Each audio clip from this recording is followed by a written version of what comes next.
à tous et bienvenue dans un Café Presse consacré à la conquête scientifique. Cette année marquée par une pandémie mondiale aura mis en lumière tous ces chercheurs de l'ombre qui travaillent sans relâche pour faire avancer la science sur Terre ou dans l'espace.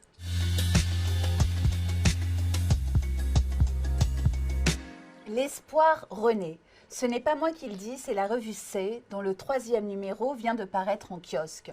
Contributeur pour la revue, le physiologiste Jared Diamond estime que bien que ce virus ait profondément modifié nos vies, bien qu'il ait également paralysé le commerce et l'économie, il nous aura aussi permis de comprendre une chose, les politiques nationales purement égoïstes sont suicidaires, un problème mondial exige une solution mondiale. Pour le scientifique, ce constat en appelle un autre sur une autre échelle. Aucun pays ne peut se protéger durablement en éliminant le virus à l'intérieur de ses frontières, ni contre le changement climatique en réduisant sa seule dépendance aux combustibles fossiles et ses propres émissions de gaz à effet de serre. Cette crise sanitaire rapide et brutale aura réussi ce que la crise climatique lente et lancinante ne parvenait pas à faire, mettre le monde au pied du mur et nous montrer la nécessité de s'unir.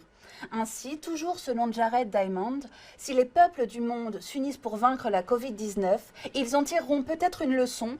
S'ils s'unissent et se mobilisent pour lutter contre le changement climatique, l'épuisement des ressources et les inégalités, la Covid-19 aura été certes source de tragédie, mais aussi de rédemption, en orientant enfin le monde vers une voie durable. Espérons-le.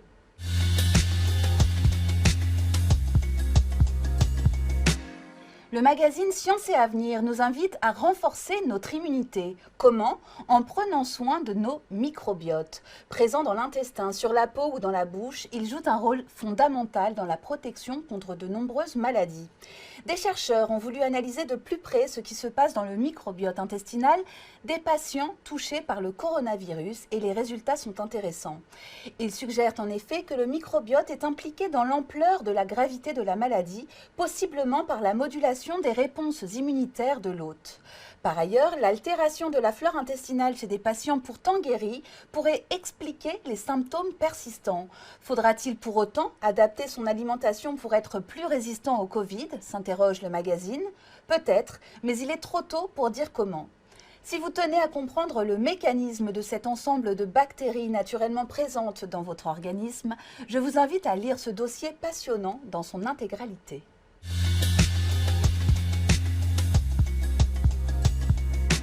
Faut-il un microbiote particulier pour passer 6 mois dans l'espace ? Dans un entretien stratosphérique accordé au magazine Society, Thomas Pesquet ne nous parle pas de son microbiote, mais se livre sans filtre et c'est passionnant.